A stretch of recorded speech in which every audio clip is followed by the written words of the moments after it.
What's going on, everybody, and welcome into Hog Hoops Live. Curtis Wilkerson here, joined as always by Andrew Ellis of HawgSports.com.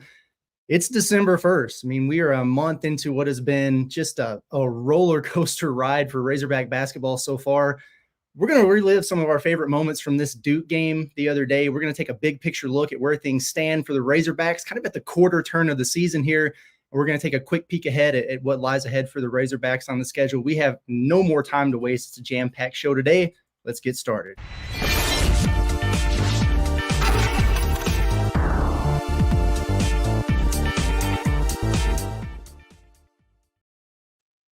Man, it's been a while, brother. I mean, I don't know what you've been doing. I've been to the Bahamas. I've been, enjoying some of the sunshine and the beach vibes out there. I don't know about the basketball vibes. Maybe they weren't so great. So hope you enjoyed your Thanksgiving, man. It was a little bit of a different one for me, but hey, it's been too long. I'm glad to be back here with you. Yeah, I really didn't know how the show was going to go. I feel like I haven't spoken to you in an official format in forever. And honestly, we've discussed a little, we talked a little ball here and there, but we haven't had time to really dive deep into all that we've missed. I mean, we've been gone for a minute. So much has happened with the Arkansas basketball team. I was a little worried we were going to have to come on here and do a bunch of apologizing and a bunch of, like the guy who sold you a bad stock type of speech here, where we were going to have to come to our, you come to reality and apologize for saying all these great things about this team. But I'm glad they figured it out before we got back on the air. So now we can go back to agreeing that this is the coolest basketball team ever, and they're clearly going to win the national title without a hiccup from here on out now.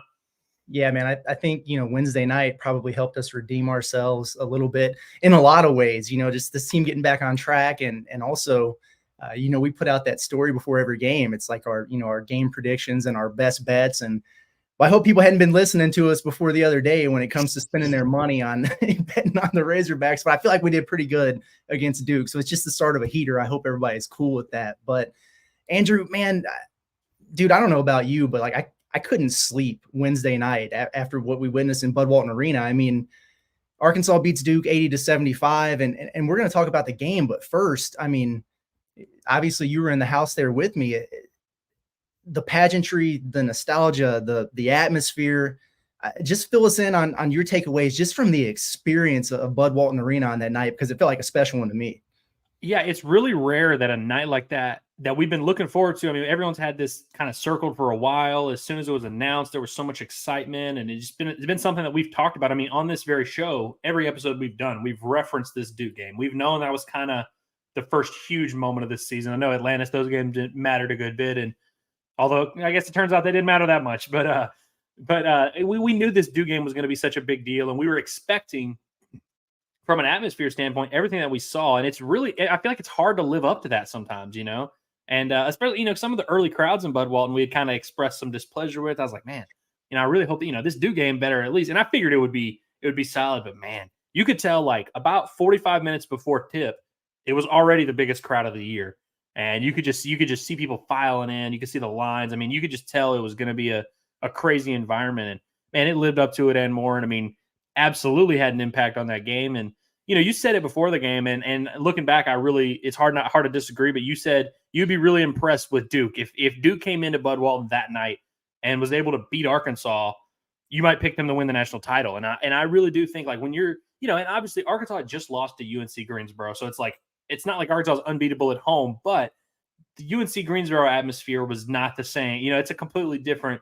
Obviously, Arkansas is still at home, but beating Arkansas when it's a situation like that, like whenever Arkansas played number 1 Auburn a few years ago, anytime Kentucky comes to town, there's like special nights where it's like you're just not beating Arkansas in this building. Like, you're just not. And it felt like one of those nights, and Duke was happy to oblige with that plan. They realized right away they probably weren't going to be able to match all of the energy. And it was interesting because there was a little bit of pressure on the Arkansas sideline. And so it's like Arkansas, it's not like they needed to win that game, but they couldn't lay an egg there, and they absolutely didn't. And it definitely restored a lot of confidence in some of the things that we had been saying about this team and some of the things we believed coming into the year.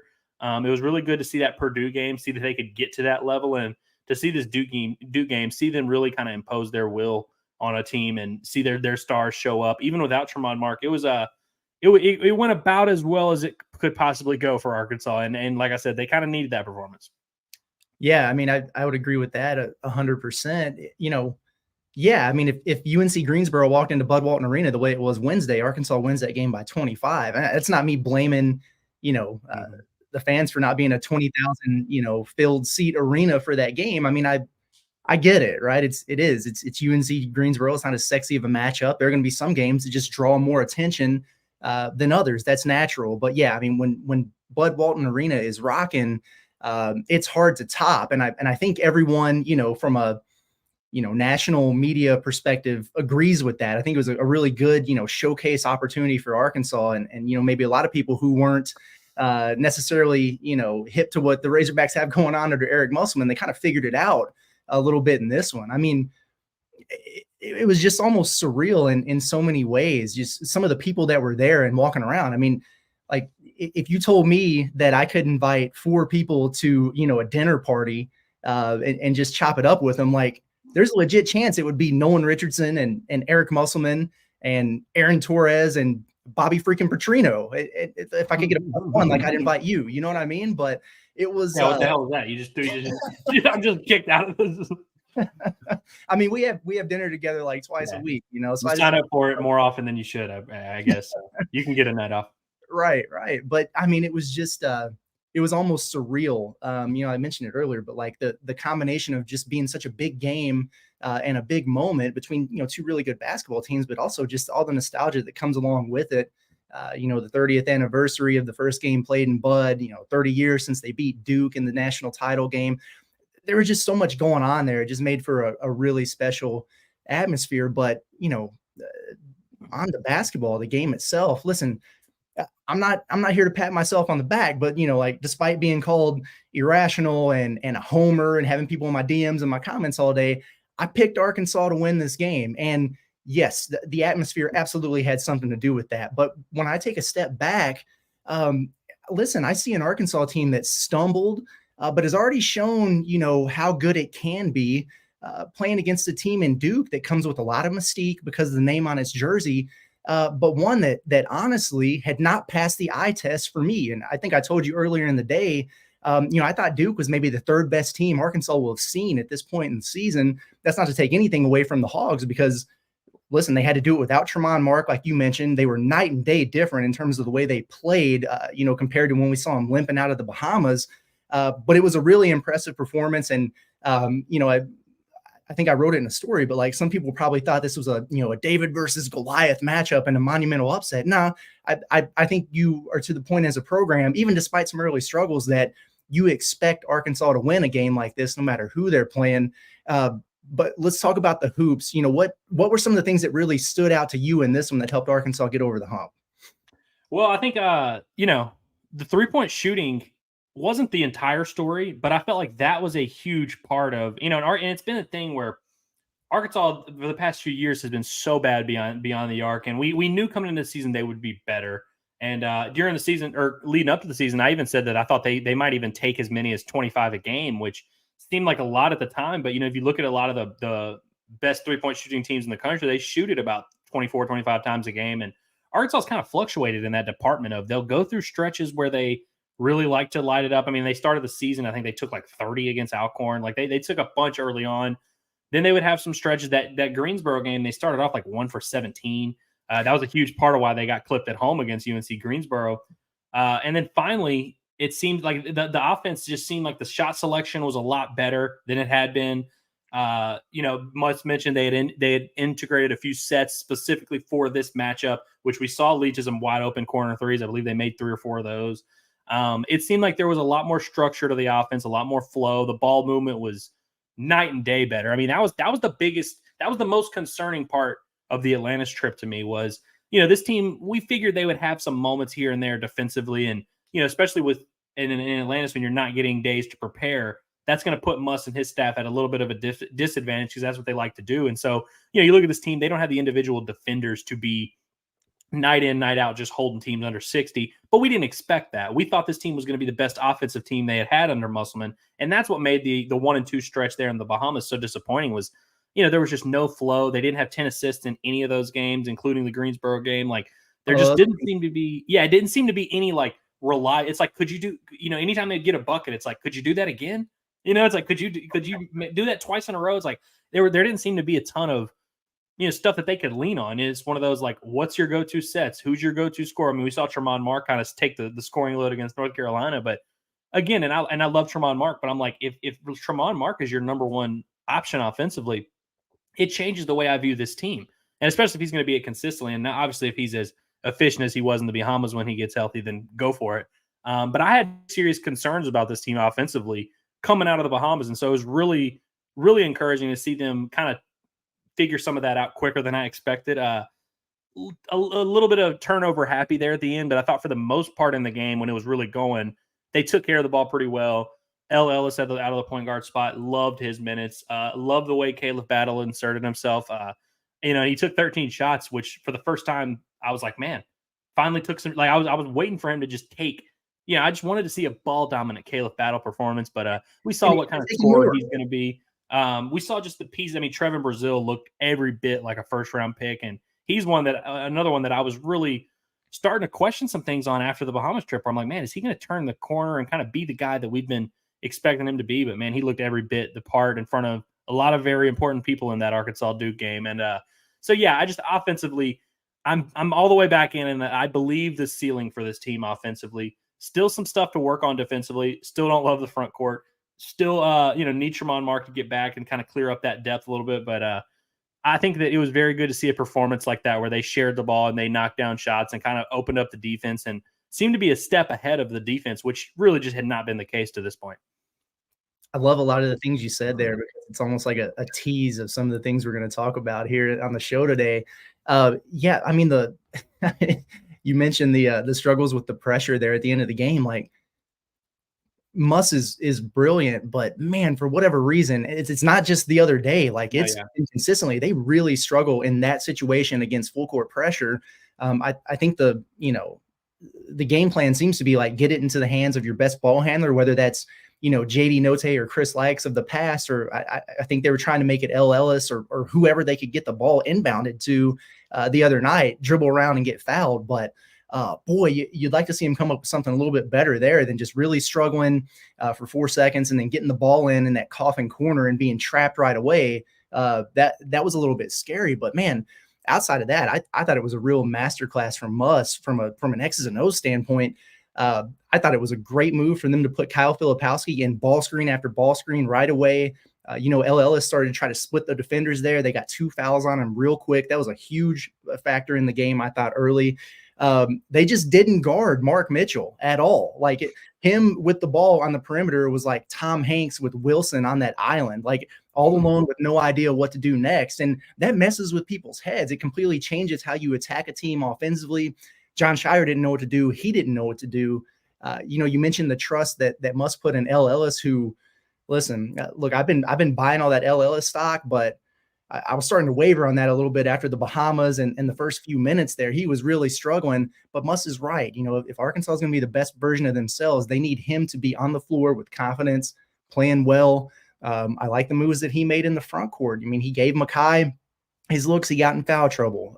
He got Jalen Graham in there for a few minutes. Maybe I would like to see more, but hey, Chandler Lawson, man, he unleashed the claw. That's your guy in these matchups against All-American big men for whatever reason.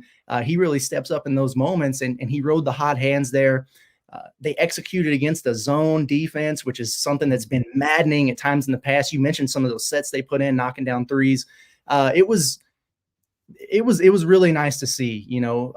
John Shire, I think, is a great basketball mind. He's going to be a great coach, but he got taken to school by Muss in this game, and it was a big reason why Arkansas was able to win this one. Look, to me, right? You're like the king of the vibes. Okay. That's just you, man. So what I want you to do right now, pick a player from this game for the Andrew Ellis MVP being the most vibe player from the Razorback win against Duke. Who do you got? I have Mr. Ellis because I think his vibes were the best. He was not the best player on the floor in the game. I don't even know if he was the most valuable piece in the game, but I felt like what he did was the most important, and you mentioned how what did he start off 0 for 4, 0 for 4, 0 for 5 from the floor, and Muss even said it himself. He kind of turned to the bench and was kind of like, I got to make a decision. I mean, he's 0 for his last 15. Like, I have to make a decision.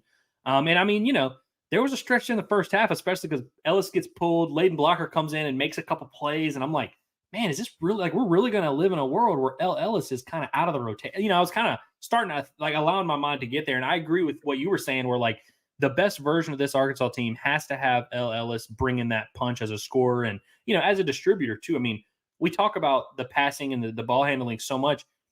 Ellis is their best guy by default in that regard. In that department, as a ball handler, as a distributor. We saw that against Duke, 6 assists. I mean, we've seen it here and there before. And I thought that was the most important part of what he was doing the other night and kind of setting the tone. And, he had 2 quick assists in the first 3 minutes of the game. One went to Trevor Brazil. I don't remember where the other one went, but I just remember right in the beginning of the game, he had 2 quick assists. And I think he started the second half with 2 quick assists as well. And I felt like it just kind of calm things down in that offensive flow. All those things we talked about, how, hey, it looked like this offense had a rhythm. It looked like they were moving the ball better. I feel like he was a huge part of that. So I feel like his performance against Duke, his, I guess, return to form, if you want to call it that, was as important as anything that happened for Arkansas, because I feel like it kind of unlocked this highest potential that we've been talking about. And we got to see a little bit of a glimpse of that. And so his vibes and the way he was playing, the way he was attacking, and the way he was, attacking those when he's splitting the doubles like that. We've seen him do that. That's like his favorite thing to do. And it's so fun when he splits the double team and just kind of gets through, and then all of a sudden it's like, oh crap, we got 3-on-2. He does that all the time, and it's such a valuable thing. And I really like what I've seen from him as a ball handler, because Arkansas really needs that, and I just look around at this roster and the other pieces, and I like these pieces, but they do need that guy who can kind of matriculate the offense and get to wherever he wants on the floor and kind of force the defense to collapse, do whatever. I loved everything about what he was saying. And, I say all that. The stats weren't even outrageous. I mean, he had 6 assists, no turnovers, but it's not even like he had this awesome performance from the box score. But I felt like his performance was massive for Arkansas against Duke, and moving forward, that's going to be huge for him. Yeah, I love that pick. If it was me, if I'm picking the vibe guy on the floor, I'd probably go with Caleb Battle, because that dude in an environment like that, I mean, putting Caleb Battle in front of 20,000 people at Bud Walton Arena, that's like putting a shark in the water when there's a bunch of blood. Like he lives for that moment, man. And some of those heat checks, I don't even care. Like he could have taken 25 shots. The threes he takes when it's like the momentum's building a little bit. He was born for this exact situation. When he put one of his threes put Arkansas up 13. And I just remember in the moment, I was like, whew. Like you could tell that's the exact reaction he was trying to put out there. He was like, I'm about to just hit this. Is about to put a nail in the coffin, man. Like this is about to do it. He loves taking those shots, and like you said, it's like when it's him taking them, you're like, do it, Yeah, go for it, man. Debo tries it, and you're like, no. Exactly. Yeah, to me, and Muss said it, like maybe Battle and JD Note are some weirdly related somewhere down the line, but it's the same thing where it's like, listen, there are some guys who can chuck up some bad shots, and you're like, what the hell are you doing? I'm never going to feel that way about Battle. I don't care if it's a contested double team step back 3 from 30 feet. I don't care. Take that shot. I love it. He's the ultimate guy when it comes to, man, we need a moment where somebody's going to take the roof off of this gym. It's going to be me. And I love that. It's kind of an alpha dog mentality that I think you really, really need. He was ready for that moment. That was really cool. And he's played on, for lack of a better term, some crappy teams. And so was Ellis, so whatever. But like for these guys to get these opportunities, on a good team, in moments like this and to really step up to the plate, I think it's really cool. So yeah, I mean, my on the floor vibe guy would be Caleb Battle. My off the floor, just like general vibe guy for this team, I love Jeremiah Davenport. I absolutely love him. When Arkansas was struggling so much in the Bahamas, we were there, kind of sitting on the baseline. It was by the bench, and Arkansas, I was texting you at the time. I'm like, dude, I don't know about this team right now. Before the Memphis game and before the North Carolina game, like nobody was talking. They looked like they just got out of bed, but there was one guy consistently who was clapping it up. He was being loud, bringing energy, and it was Davenport, and it carried over to the game. And I thought he really did that against Duke too. Finally, kind of made something of a starting opportunity that he got. He had some huge threes at the end of the first half, but I love him, man. He's funny. He cracks me up. That clip that's out on social media now where they're in the locker room celebrating after the game, and he just looks confused, and he's like, big woo, you know how we do. I love that. Like, I'm going to play that for the rest of my life every time there's a good Arkansas moment. So yeah, Davenport also got to be a guy. He's my honorable mention. I'm really glad you mentioned Davenport. And before I rant about him, I want to pat myself on the back, which I hate to do. I hate giving myself credit, and I hate calling attention to whenever I'm correct about things. But I had a buddy text me during the game against Duke, and he was like, Man, I miss watching JD Note, man. I wish I still had that guy. I was like, well, there's this guy, Caleb Battle, who I think really had some JD Note vibe. And then he ended up in the second half going off, and I was able to kind of do my victory lap after that. But I want to also do my victory lap with Jeremiah Davenport. Now, it hasn't turned out quite the way I was hoping. There's still work to be done. We're not satisfied here, but we're almost on the right side of history with Jeremiah Davenport, because I think we've learned at this point that he's gonna get his chances, and he's gonna, he's definitely, between him and Pinion, they're clearly gonna roll with him and see if he can be the shooter who stretches things out. And I mean, you mentioned the 2 threes at the end of the half. One, technically the game winner was hit by Jeremiah Davenport with 34 seconds left in the first half. Arkansas never gave up the lead from there. So game-winning 3, Jeremiah Davenport. Everyone remember that. But he had hit another one right before, and those 2 threes right there, I think Arkansas at the time was 3 of 11 or 3 of 12 from 3. Those 2 kind of took the lid off the basket and, like I said, gave them that lead. If he doesn't hit those 2 threes, they probably go into half down 3 or 4. It's just a very different feeling rather than they had just hit 2 threes, taken the lead, and it was kind of oh, wow, we're really right in this. And, that one of those sets we had talked about where they were drawing up to get a wide-open corner 3, they did it 4 straight possessions. And at one point they did it with Brazil. He missed it. They did it with Battle, and he missed 2. And I remember one of them hitting off the side, and I was like, dang, what's going on? Caleb Battle's not hitting that. But then they finally brought in Davenport for that 4 spot. He hits 2 right away. One in the corner right in the top of the key. And I felt like I said, it was just, that was a big moment. And I feel like it was an underrated moment. I feel like that's why it was a perfect Jeremiah Davenport situation. So I think we're going to see stuff like that throughout the year where he might only have 7-8 points, might only hit 2 threes, but it's those 2 threes are going to come in huge moments. And, him being out there on the floor and buying in defensively the way he has been really huge. And, there's a lot of older guys. They need that vibe guy a little bit. We got a lot of dogs on this team, but who's going to lighten up the mood? We can't have everybody just growling at each other all the time. We got to have someone to facilitate some positive energy. And I feel like Jeremiah Davenport can do that.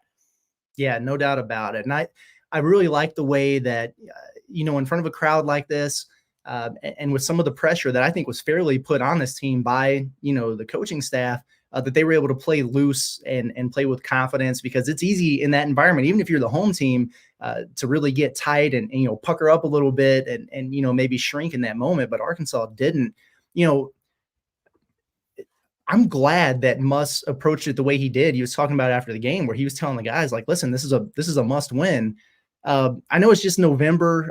I get it. But, for this early in the season, that is about as close to a must win, I think, as you're going to get, because, you missed some early opportunities in the Bahamas. You took a bad loss to UNC Greensboro. You look up and the opportunities in non-conference play are starting to run few and far between. Arkansas needed momentum. They needed a signature win to kind of hang their hat on. They needed to get back on track, and beating Duke is something that carries a lot of weight, and it's one that's going to stick with them all season. So, there's a ton of basketball left to be played, but I think this goes a long way towards, just maybe it doesn't show up on the computers or in the rankings, whatever, right away. But I think it kind of serves as a notice to everybody throughout the country, okay, yeah, these guys are struggling, but this is just another Musselman team. They're going to get it figured out here. This is what they're capable of. And then when you look back at the full body of work at the end of the season, people are going to be able to look at that resume and say, damn, they beat Duke. That carries a lot of weight. So I think it was a good one for them. What did they call it? Hog Camp or Camp Bud? Is that what it was? Camp Bud? Yeah. It was, that was crazy, man. And I thought that the students were wild. The entire crowd was. They embraced the whiteout. Everybody was on their feet. They stormed the court after the game. Controversial to some. Where do you stand on the court storming after a game like this? I don't care, and I think anyone who does care shouldn't. And look, we can sit here and talk about the meritocracy of we're this as a program and we beat students. College kids do not think about any of that stuff. We used to storm the field in high school for football over rivals that were 2 and 7. We would beat them and we would storm the field. When you get a group of kids that have had some liquid courage in their system, they're not sitting there thinking, well, we did beat them a few years ago, and our program's pretty good, and it's no, they're not sitting here thinking, and they're not drawing the line. They're thinking, hey, this is a huge win. This is a big moment. Let's run on this court. That is what court storming is. Anyone that thinks there's like any deeper meaning to this of like, oh, you can only like, dude, it's just college kids running on a basketball court. If anyone should be mad, it'd be Hunter Yurachek, who has to pay $100,000 for this. Like, and I don't see him complaining about it. So it's like, look, and I get it. If you want to be mad about it, go for it. I'm just like, you could find different stuff to be mad about. Like it's just not as deep as people make it out to be. Honestly, like it just kids are having fun. It is what it is. Yeah, to me, I look at it from one lens where I think, where I would want to be as a program if I'm Arkansas is, teams storm the floor when they beat you in their home arena. And Sure. and that can still be the case. You can still celebrate a huge win at home. Like you said, man, if I'm a college kid and I've been camping out for 3 days in late November, and I get into that environment and it's everything that I hoped it would be, and the team that I support and root for and and love and live and die with throughout the course of a season gets a win like that, dude, do whatever the hell you want, have at it, storm the floor, get your selfies in, dance with the players, whatever. I mean, I think it's awesome, so I don't have a problem with it at all. I get it where people are coming from in terms of, well, we don't have to make anyone else our Super Bowl. I know how you feel about that term too. Or we're in the spot as a program where people should be doing that for us, which I agree with, but sure, yeah. And it might happen. It literally might happen this year. Like if Arkansas loses at Mississippi State when they're ranked like 17, it'll probably happen. Here's my thing. Possibility. You get one, okay? You get one per year. Yeah. If Arkansas tries to storm the court in a month, okay. At that point, it's all right. We're getting out of hand here. You get one a year. All right. If Arkansas had stormed against Texas and then stormed against A&M and then stormed, or I guess they couldn't have stormed, but they'd stormed against like Mississippi, then you're weird. You get one a year. And I feel like these kind of moments only come around every now and then, like I know we talked about this Duke game and we kind of hoped it would be like this, but it's like, it's kind of rare for things to play out this way, to have a special crowd like that and to have like a special opponent, special game, and then a special performance from the team. Like, I think you just got to kind of, sometimes the moment's right. And it felt in the moment, it didn't feel weird to me. And who knows, and like I said, if they start storming against Vanderbilt or something like that, all right, maybe not. But it's like, dude, you beat Duke in basketball at home. Like there's a very real chance, Curtis, that Arkansas never beats Duke at Bud Walton Arena again. Yeah.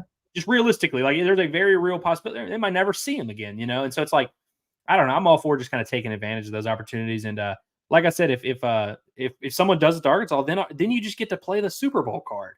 So like, it is what it is. And if you keep storming the court every year, depending on who you beat, then teams can't play the Super Bowl thing. Cause you could be like, hey, we stormed against Auburn. We stormed against Duke. It's just what we do. We get one game a year where we beat someone we feel good about it. We storm. Beat a good team. I think they should be spending it that way for sure. Yeah, I like it. But I mean, what a way to get 100th win at Arkansas if you're Eric Musselman. I couldn't think of a better setup for that to happen. Maybe it was by design. Maybe that's why they sucked in the Bahamas. He's like, nah, I got to get this for the Duke game, man. And they had to lose to Greensboro. Like there was a lot that went into that for the Duke being 100 win. Exactly. I mean, it was just absolutely nuts. But I mean, if you think back on it, it's just been a crazy 4+ years, under Muss with this basketball program. I'm sure you saw the tweet earlier that the men's basketball account put out that was kind of highlighting, some of the wins along the way. What do you think? I mean, do you have a favorite Musselman game or Musselman moment so far? I mean, there's a lot to pick from.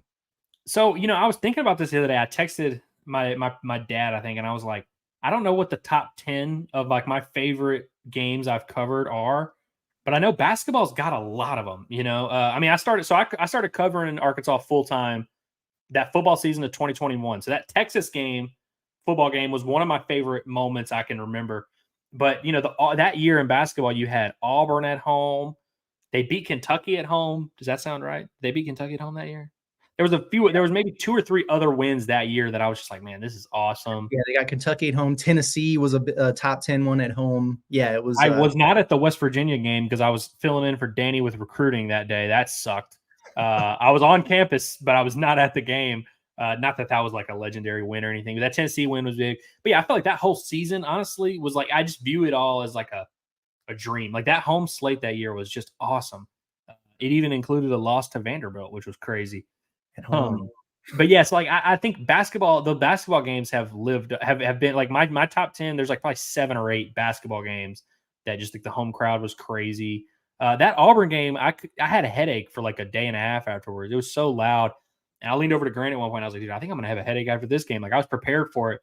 Didn't have a crazy headache, but it was like one of those, like when you're walking back to your car after the game, you kind of realize, and everything's quiet, you realize how much of a madhouse it was in there, And yeah, it's really cool to do what we do, because we kind of get to see the calm before the storm, and then the post game. Like when we're leaving, no one's in the arena, and it's kind of cool to like look out there and just be like, man, there were 20,000 people standing right there like 20 minutes ago. It's pretty cool. So, but yeah, this one's way up there. This is probably top 3 or 4, like just fun nights, man. And the vibes were good from start to finish. We all kind of knew, like, I'm not saying we all knew Arkansas was going to win, because obviously I picked them to lose by like 4. Did pick them to cover, but like at the game, there was such a good vibe pregame. I think you would agree. Like we all kind of had a good feeling. Like we were all going to have fun regardless. Like there was a positive vibe going around. Yeah. Oh, for sure. For sure. There definitely was. Yeah. When I think about home games, that one is definitely way up there. I mean, that and Auburn won too. I don't know. I don't know if I could differentiate between the two. It's hard to get past that Auburn game, not because they were number 1, but just because maybe it was the first one, and it just it felt like it was something that had really been building up. And so there was something about that one, but man, Wednesday was hard to beat. But yeah, I mean, thinking back to, Musselman's time here, it's crazy. I mean, I think back to, some of the trips I've been fortunate enough to take for the, like the NCAA tournament, like beating Texas Tech and finally breaking that Sweet 16 curse in a place like Hinkle, of all arenas. That's hard to top. Muss jumping on top of a table, the damn power grid exploding in that arena, and all the lights cutting out. We couldn't even get on the press conference. It was all Zoom back then. That was nuts. Like an image that will always live in my head for better or worse, I guess, was, after everything that happened with that team last year, for them to figure it out for one night and beat the defending national champions in Kansas, and for Muss to be 3 feet away from me, shirt off, nips out and everything, going crazy. I'll never forget that. And just, the rush from press row to trying to get back to the locker room to where we can do interviews with the players in there, and being with some of the other guys on the beat who were there and just being like, what the hell just happened? Like it was incredible. Handing San Diego State the L at in Maui. I mean, that man he's full of entertainment. And we haven't even mentioned dominating Gonzaga. And Gonzaga was one that I wasn't there for it, but that was one I was thinking of. I was like, man, that was a fun one. It's been awesome. And so I think the point is, Razorback fans, it's impossible to not get caught up in the moment, and to not get frustrated with individual results. And hey, I'm there with you, at times, but like, boy, we got it good right now with what Arkansas has cooking on the hardwood. So never take that for granted, because it's been awesome. Well, I'll tell you what, you mentioned resume earlier, which I feel like is a very important point to make at this point. Right now, Arkansas is in a situation where if you look at the metrics and if you want to live and die by them, which some people like to do, Arkansas kind of almost, I mean, they're not as much now, but they're almost a bubble team. If you're just looking at KenPom and strength of schedule and whatever, I guess BPI will start being a thing in January or whenever. But Arkansas looks like they're going to be one of those teams that they won't end up being there, because they'll that strength of schedule and all that, and that their metrics will improve as they just get a bigger sample size. But if Arkansas had lost this Duke game, you think about that, you're like, man, they really would be in that situation where all of a sudden that Oklahoma game. And I'm skipping over Furman, which I shouldn't, because Furman's going to be a little bit of a tough one. If Arkansas is down 15-8 at the second media timeout, just everybody relax. They're going to be all right, but Furman's going to be – that's the worst team you want to play right after beating Duke. Yep. Because they can beat you, and they're going to try, and it's like that's going to be a little – and it's a Monday night. That's going to be a little bit of a tough one. But you think about that Oklahoma game. If Arkansas were 5-4 going into that Oklahoma game, which I guess they technically could be if they lose to Furman, it's like that Oklahoma game becomes massive. So at the absolute very least, if Duke wasn't a must-win, the Oklahoma game then kind of does. You can't leave non-conference with 0 solid wins. I mean, like if they lost Oklahoma and Duke, that would mean they would have 0 non-conference victories that are worth a damn. And that's just hard to do, and it's just not the kind of vibe you want to enter conference play with. So I think this Duke win, it's gonna, when we look back, we'll be able to kind of say like, oh, they did this afterwards. This feels like a huge turning point in terms of like, if Arkansas was going to do any of the things we projected them to do, they kind of had to get it going here quick. And so it was really encouraging to see that. I don't know if I had a point when I brought up the resume, but I just meant to circle back to it earlier and completely forgot to. I mean, listen, man, that's a perfect segue, honestly, to go from, the specific Duke game to just kind of a big picture look at this team, because we're a month in, and this is, 8 games in. It's at the quarter turn here. It's been, like I said earlier, it's been a roller coaster, man. I mean, the Hogs are 5-3. Early on, they looked to be way ahead of schedule. They kind of fell off a cliff there for a while. Now they're trending up again. Without being a prisoner of the moment and just taking everything into account based on what we've seen so far, like, where are you at with this team right now? I mean, are you all in? Are you out? Or are you somewhere in between there? Oh no, I'm all in. It didn't take long. I'm completely bought in. What's interesting is that Purdue game, again, does not count towards their resume, which would be nice to have that. It is something I thought about before the Duke game where I'm like, damn, like if they had just had that Purdue game count, you don't even really have to think about any of this stuff. But I'm taking that Purdue game and that Duke game as my barometer for how I'm going to view this team, because I think that's the teams we need to be comparing them against. That's the tier they're in, whether they're there metric wise or not. Like that, those are the teams they're going to have to beat to accomplish the things they want to accomplish. So seeing them rise to the occasion and beat those teams makes me feel really good from just a pure, is this team good enough to contend standpoint. I think we can kind of assume, like, you beat 2 of the best teams in the country, and one of them you beat kind of decisively. You're one of the better. You can at least get to that level. Will they consistently? I don't know. I would assume not, just because the pieces. That's just how this thing works. But I think that it's really nice to have these 2 performances in your back pocket, because a lot of times you're going into conference play and you don't really know. You haven't seen your team tested the way that this team has been tested. And so there's still a lot of like, all right, we're playing good or we're playing bad, but there's just a lot of unknown. I feel like there's a lot less unknown with this team now that we've seen them kind of rise to the occasion in these ways. We've even seen them overcome adversity. We've seen them lose and then win after. It's like if they were coming off of a Bahamas trip, maybe I'd feel a little bit different if these games had happened in reverse order. But the fact that they were able to play poorly in the Bahamas and then come back and beat a team like Duke in that spot says a lot about them. And so I like the mental makeup. I like the pieces. I'm going to tentatively walk back that this is the best regular season team Muss has ever had. They're probably not going to end up doing that. But I think that we can confirm at this point that, like, it's in there. And it's just a matter of if this team can do it consistently and if they're able to take care of business enough to where we don't have to sweat things out in the late February, early March era.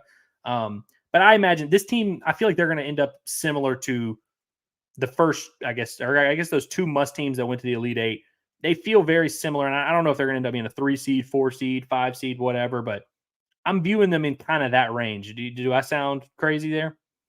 No, I don't think you do at all. And honestly, I think you bring up a really good point to where just on the surface, beating Duke is a really good thing, but maybe an overlooked part of it is the response factor of it all, because they were down bad after the Bahamas. Trust me, I was around that team. I saw them in the airport going home.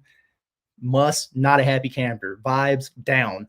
So for them to be able to bounce back without their leading scorer and do that the way they did, I think that speaks volumes, maybe even more so than just getting the win itself. So that's huge. But I'm with you, on a lot of what you said there. We all had our preseason thoughts, our predictions, whatever, but you never really know how things are going to turn out. And it's hard to really get a good gauge on it until you have a decent sample size, which we do now. Right. So let's start with some positives though. Like what would you say is from a positivity standpoint, like what is your biggest surprise with this team so far? It could be team, individual, whatever, but what's been the biggest surprise for you so far? I don't know if this is a surprise, just because it's an older team with a lot of guys that we like the mental makeup of, guys like Caleb Battle and Ellis. But one thing that really stuck out to me about this Duke game, and I think it's an underrated story that I'm surprised it took us this long to get to, is that Muss went into psycho mode this last week or so. And he's labeling the video himself. He's sending out the clips. He's doing all that. I think that aspect, Muss is always going to be that guy. He's going to be the mad scientist. He's going to be doing that.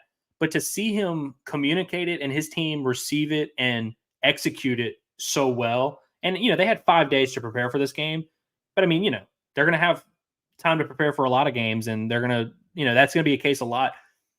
I like the way that they were able to, like, they're checking a lot of those boxes earlier than I expected. Like, I feel like from a game plan standpoint, they seem to be picking up stuff pretty easily. After the game, they're referencing stuff. They're like, oh, well, we really knew that so-and-so doesn't like that. Like, you can tell this team is really in tune with what Muss is trying to get them to do. And, he talked earlier in the year about how Ellis is like a big guy on wanting feedback and coming to the coaches and saying, hey, where do I need to improve? And I think that aspect of this team is what's going to make or break how far this team goes. Because, I mean, I like Arkansas's pieces. Sometimes I don't love what I'm seeing from an offense or defense standpoint, but I look around the country and I feel like there's a lot of teams who, for the most part, have enough to make a run. It's just a matter of whether or not they will. I think Arkansas's in that category, but I think there's a lot of teams that are. So I think what really separates these really good teams, and like what we saw, we talked about John Shire, who we're not taking shots at him, but must dominate. I mean, that was a dominant performance, man. I mean, that was unreal stuff.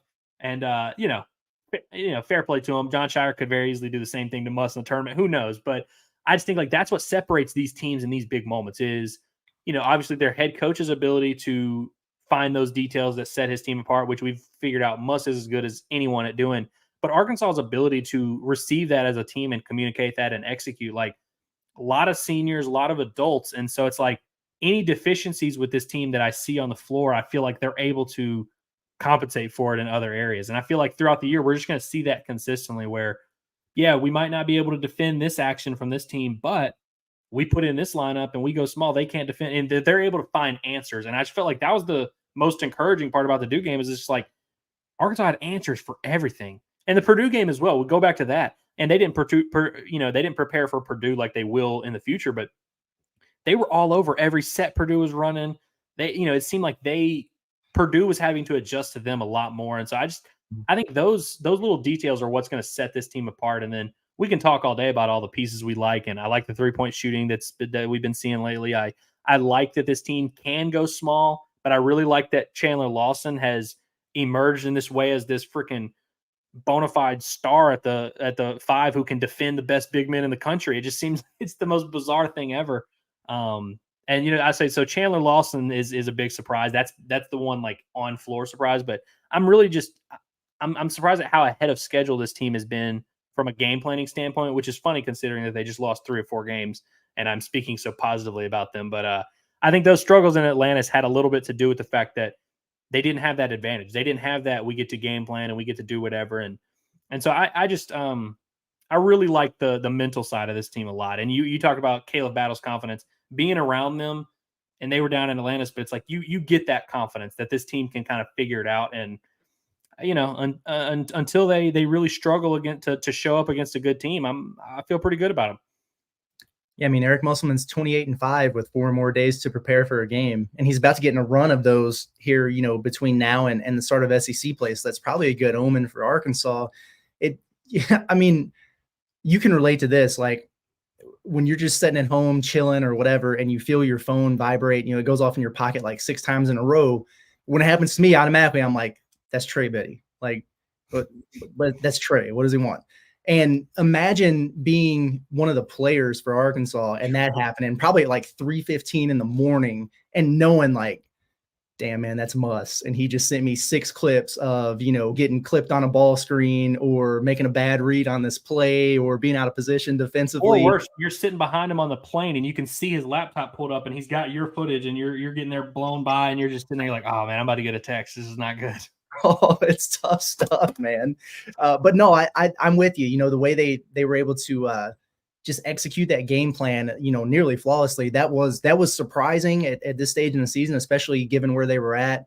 Yeah, I think Chandler Lawson was probably going to be my top one. Like, full disclosure, like I didn't really expect much from him this year. I thought he might, be a bit player here and there. But yeah, I mean, the claw is real, man. Like his arms just stretch out so much. It's unbelievable. I think Muss called him a deceptive shot blocker. I agree. And it's just crazy. Like, did you think coming into the season that we would be like, okay, they're going to see Zach Edey, they're going to see Armando Bacot, they're going to see Kyle Filipowski, whatever. We'll just put Chandler Lawson on him. It'll be fine. Like that. I didn't think he was the answer to those questions for sure. I mean, we spent so much stupid time arguing about whether or not Mekhi Mitchell or Jalen Graham was going to be the guy who emerges at the 5. The answer was neither. You know, I don't know. So yeah, I mean, Scotty Borderline, I want to give him some credit because he's been the biggest Chandler Lawson fan forever. And I remember in the red and white game even messing with him about it, where I was like, you think Chandler Lawson's going to be a thing? But hey, credit to him. And one thing we did know about Chandler Lawson, those arms are long, and they are in fact long. And you really notice it when they play another team that has good big men. You're like, wow, he's long. He is long. Crazy. There are guys who are 6'10" that play like they're 6'3", and there are guys who are 6'7" who play like they're 8 feet tall. And Chandler Lawson is one of those guys. It's absolutely nuts. Another surprise to me, honestly, is Ladarius Blocker being impactful this early as a freshman. Rough around the edges. He's got some stuff to work on. He needs seasoning just like any freshman. But man, like when you've had an injury to a Trey Mark, when Devo is doing his Devo thing at the beginning of the year where you just don't really know what you're going to get, when Ellis is struggling with his confidence for a stretch, to have a guy like Blocker be able to step up and step in and provide a positive impact. We've known he's a good defender and he's explosive. Struggled with some turnovers there down the stretch against Duke, but man, I thought he did some really good things as a basket cutter off the ball. He's playing with some confidence. So to me, he's gone from a guy who I thought, best case is someone who, slowly starts to creep up throughout the course of the year and maybe carves out a little bit of a niche role to somebody who I look at now and I think, you know what, I don't know if he's, the guy or anything like that by any means yet, but he's certainly someone that you can put in a game and not feel bad about it. Maybe a guy who's kind of, solidified himself in the rotation. I would certainly say that's a surprise to me. And as is, Trey Mark, the bona fide bucket, I mean, we knew he'd be a solid two-way player, defensive minded guy with a lot of experience, a proven winner. They talked about how he was underrated as an offensive player, but damn, I mean, he looked like vintage Kobe Bryant out there at those mid-range jumpers against North Carolina. It was crazy. So the sooner he gets healthy, the better too. Yeah, I guess we shouldn't have been that surprised because when we talked to the guys preseason, it's like every player on the team you asked who would win in a one-on-one tournament, who was the toughest to guard. Like pretty much everyone would include Trey Mark on their list. True. And then we would go to practice and we'd see him kind of like, taking a step back, letting other guys shoot. And I was just like, okay. And obviously at Houston, it's, he was a productive player at Houston, but it's not like he was, they were just going to him for buckets and he was producing 20 a game. So it's like, when Arkansas got Trey Mark, I just didn't think they were getting this weird big point guard that's like a matchup problem that can get to any spot and can hit these pull-up jumpers. But hey, go for it. But yeah, I'm glad you brought up Blocker. He's the fact that what Ladarius Blocker has done to this point in his Arkansas career, I guess we're 7 games in, he's already surpassed whatever I expected for this season, at least. You know what I mean? I really like you said, it's not that I was like, hey, he can't play or he's not going to be able to help. I just felt like I was like, man, this is a tough team to earn reps on, especially in that backcourt. Just you look at the proven options. I mean, he's in a room full of fifth-year seniors and guys who have been playing in big games their whole, for the last few years. And obviously guys have, like Ellis and Caleb Battle have come from bad teams, but, just like he's in a room full of adults. And the fact that he's earning spots over some of these guys and making plays that some of these guys aren't, and sometimes he's stepping up where they're falling down. It's been really impressive to watch that. And, I think there's still plenty of work to do. And I feel like Ellis emerging is huge because as much as I love Ladarius Blocker, doesn't necessarily bring that ball handling and that playmaking presence to this point in his career and his development. And so I think it's very important that Ellis has kind of risen to the occasion and maybe cooled the hype on the Ladarius Blocker stuff to an extent, because if these guys are playing well, then they're probably not going to have to play Blocker a ton. But credit to Blocker for just being ready. And if there's one thing Muss has talked about this, he's going to play so hard. And everything anything that he can control, he's taking care of. I mean, he's playing so hard. He's all over the place. You feel his presence on the floor just way more than I thought that I was going to. And I mentioned this on another podcast that he just is bigger than I thought. Like he looks like an SEC guard, and he really, when he's out there, it doesn't feel like some freshman kind of trying to find his way. Like he seems completely bought in on what he's doing. And I mean, he's playing his ass off, man. It's been really fun to watch his minutes. And I think that just says a lot about this team and this program, that you have guys that are just, he knows he might only get 2 or 3 minutes here and there in some of these games, but he's just playing so hard. And so it's nice that Arkansas has all of these things kind of at their disposal a little bit.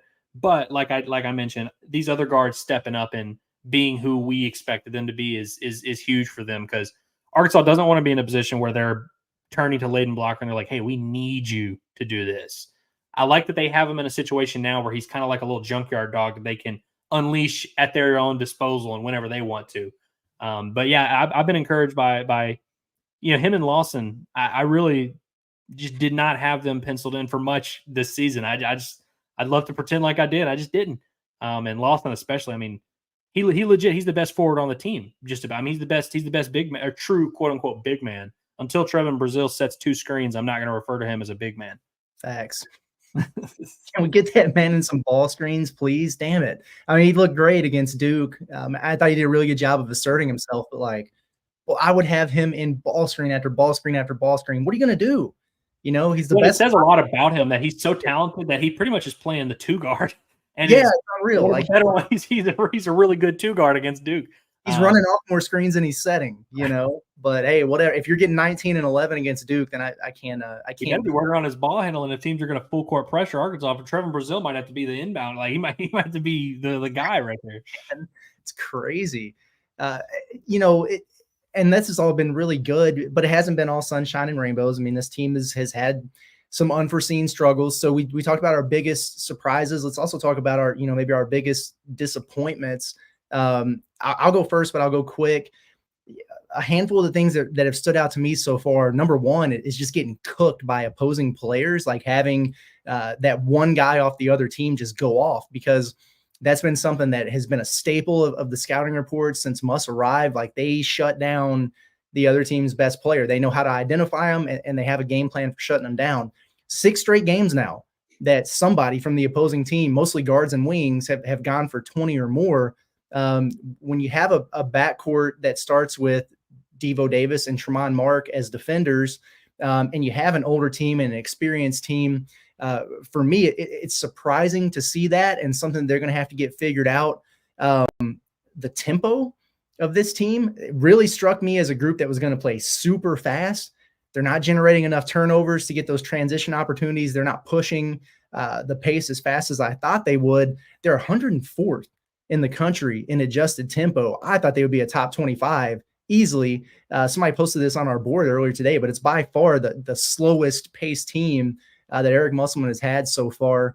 And then the last thing, we've kind of praised Chandler Lawson. Well, thank God for him, because you've gotten almost nothing out of Mekhi Mitchell and Jalen Graham. Graham's had the back spasm problem. It's still disappointing after all the hype we heard about him throughout the summer and the preseason, that they haven't been able to get him going at all. And then Mekhi, he got the double-double, a few games ago. Like, we know what he's capable of, but the inconsistencies, the foul trouble, like a lot of those same issues that he's had in the past continue to creep up. You don't know that you can rely on either one of those guys. So Chandler Lawson has to be solid and kind of that stabilizing force for you. Those are probably the 3 things that stand out to me, as maybe on the disappointing side of this deal. Where are you at with it? No, I think the tempo is the one that really sticks out to me, where it's like, and it's crazy. Is you mentioned that you thought they'd be top 25 preseason. I would agree with that. When you read that they were 100, I was like, that seems a little bit high, because there's 350 whatever. I was like, I wouldn't have been stunned if they were in the bottom half of the country. Like, I check the fast break points every game, and it's like 4, 6, 5, 7. And I'm just like, how's there not been a game where you just really gotten out and running, the tempo's just gotten back and forth, especially because they played in some games that have been pretty high scoring. But yeah, and that's also what it's weird. Like, it almost gives me more confidence in the offense, because you look at their offensive numbers and they're all pretty solid for the year. That's been like all half court. Normally you're kind of banking on, 12, 15 transition points and transition opportunities to kind of get everyone in a rhythm. All of Arkansas's success offensively, and almost all of their scoring is coming in the half court, which is just kind of bizarre. And so I think that, about a week ago, I would have said that I'm disappointed in just the offense overall. I felt like their half court offense wasn't there either, and I was a little surprised by how things were playing out there. But it's crazy how things change, because watching them score the 80 against Duke, I was like, okay, they're fine. Yeah, and again, I think they had 4 fast break points against Duke. So again, it's like all half court.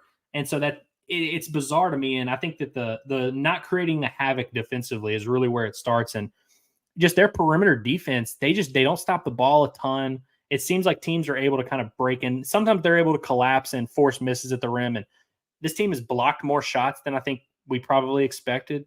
Like they're one of the better shot blocking teams in the SEC to this point. I mean, it's, mixed bag of talent, but so they've kind of overcome some of these perimeter defensive issues that I'm not 100% sure they're going to consistently. Like I love Chandler Lawson. He's not going to have 6 blocks every game. Like he's just not.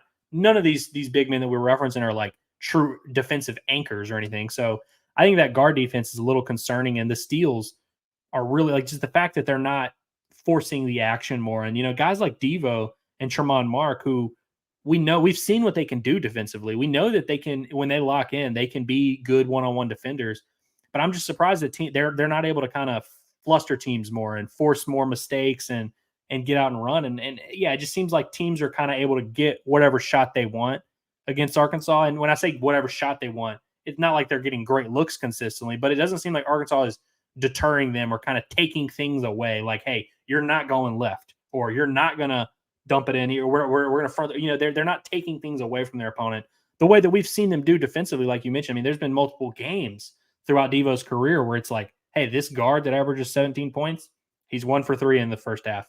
Like Devo just completely took him out of the game.